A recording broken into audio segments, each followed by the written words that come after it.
Cédric Jubilard a été mis en examen pour meurtre par conjoint le 18 juin dernier et a été placé en détention provisoire à la prison de Cesse, près de Toulouse. Le 15 octobre dernier, il a été entendu par 2 juges d'instruction, à huis clos, dans l'affaire de la disparition de sa femme Delphine Jubilard. Il a notamment été question de leur fils de 7 ans, Louis. Le 15 octobre 2021, Cédric Jubilard a été entendu par 2 juges d'instruction à Toulouse, Audrey Assema et Coraline Chartier, une première depuis sa garde à vue et sa mise en examen le 18 juin pour meurtre par conjoint. L'artisan peintre de 34 ans est le principal suspect dans la disparition de sa femme Delphine Jubilard survenue dans la nuit du 15 au 16 décembre 2020, à Cagnac-les-Mines, Tarn, où se trouve leur maison.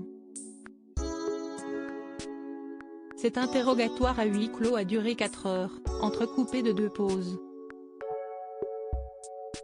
Le Parisien s'est procuré le procès-verbal de ce face-à-face avec les jugés en livre de nombreux extraits dans son édition du 15 lundi novembre. Cédric Jubilard a été confronté à de nombreuses questions et l'une d'entre elles concernait son fils aîné.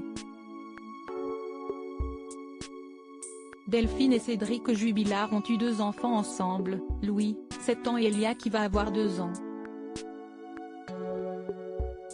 Tous 2 ont été confiés à un membre de confiance de la famille de Delphine Jubilard depuis que ce dernier a été placé en détention provisoire à la prison de Cesse, près de Toulouse. Lors de son interrogatoire, Cédric Jubilard a été confronté à plusieurs témoignages et certains concernaient son comportement peu bienveillant envers son fils. Louis semble avoir essuyé bien des brimades infligées par son père, coups de pied aux fesses, fessées et gifles en public, tirage d'oreilles, écrit Le Parisien. S'agit-il d'autorité bienveillante ou serait-ce plutôt la démonstration d'une personnalité violente ? Se sont demandé les juges.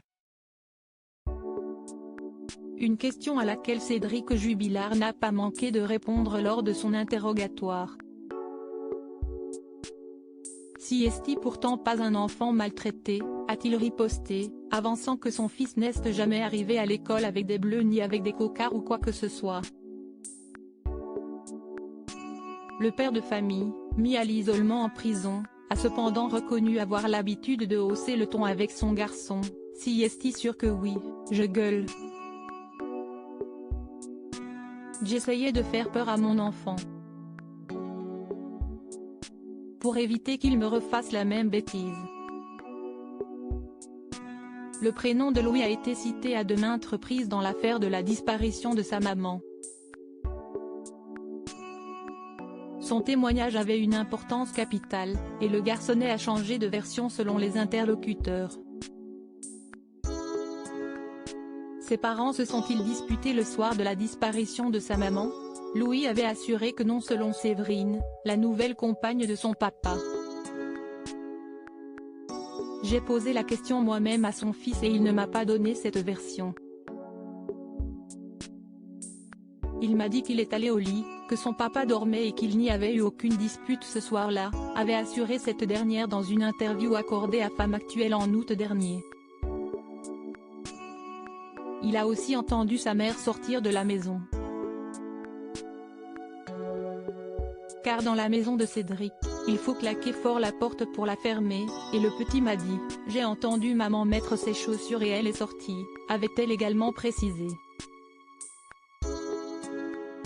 Mardi 16 novembre, une nouvelle demande de remise en liberté de Cédric Jubilard doit être examinée par la chambre de l'instruction de la cour d'appel de Toulouse. Sa détention provisoire depuis le 18 juin est considérée comme abusive par ses défenseurs, ce qui motive cette nouvelle demande, a rappelé ce week-end à l'AFM Emmanuel Franck qui défend avec Jean-Baptiste Allary et Alexandre Martin ce peintre plaquiste intérimaire qui clame son innocence. Si est-il la 3e fois que ses défenseurs tentent d'obtenir sa remise en liberté, après avoir fait appel en vain début juillet du placement en détention de Cédric Jubilard, ils avaient présenté en août une demande de remise en liberté, également rejetée en septembre. Cédric Jubilard reste présumé innocent des faits qui lui sont reprochés jusqu'au jugement définitif de cette affaire.